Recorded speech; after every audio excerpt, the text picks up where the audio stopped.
May 16, 2017, Tuesday of the 5th week of Easter. A reading from the Acts of the Apostles. In those days, some Jews from Antioch and Iconium arrived and won over the crowds. They stoned Paul and dragged him out of the city, supposing that he was dead. But when the disciples gathered around him, he got up and entered the city. On the following day, he left with Barnabas for Derbe. After they had proclaimed the good news to that city and made a considerable number of disciples, they returned to Lystra and to Iconium and to Antioch. They strengthened the spirits of the disciples and exhorted them to persevere in the faith, saying, "It is necessary for us to undergo many hardships to enter the kingdom of God."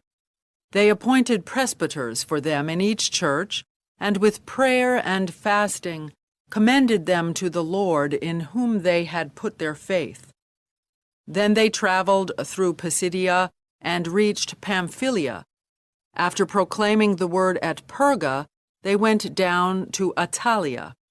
From there they sailed to Antioch, where they had been commended to the grace of God for the work they had now accomplished. And when they arrived, they called the church together and reported what God had done with them, and how he had opened the door of faith to the Gentiles.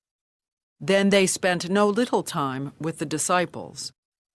The word of the Lord. The responsorial psalm. The response is, "Your friends make known, O Lord, the glorious splendor of your kingdom. Let all your works give you thanks, O Lord, and let your faithful ones bless you. Let them discourse of the glory of your kingdom and speak of your might.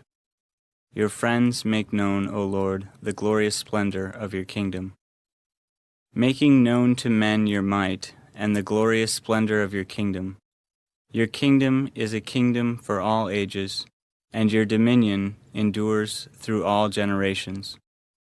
Your friends make known, O Lord, the glorious splendor of your kingdom. May my mouth speak the praise of the Lord, and may all flesh bless his holy name forever and ever. Your friends make known, O Lord, the glorious splendor of your kingdom." A reading from the Holy Gospel according to John.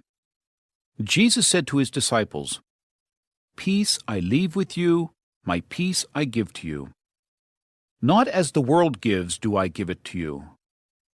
Do not let your hearts be troubled or afraid. You heard me tell you, I am going away and I will come back to you. If you loved me, you would rejoice that I am going to the Father, for the Father is greater than I. And now I have told you this before it happens, so that when it happens you may believe. I will no longer speak much with you, for the ruler of the world is coming.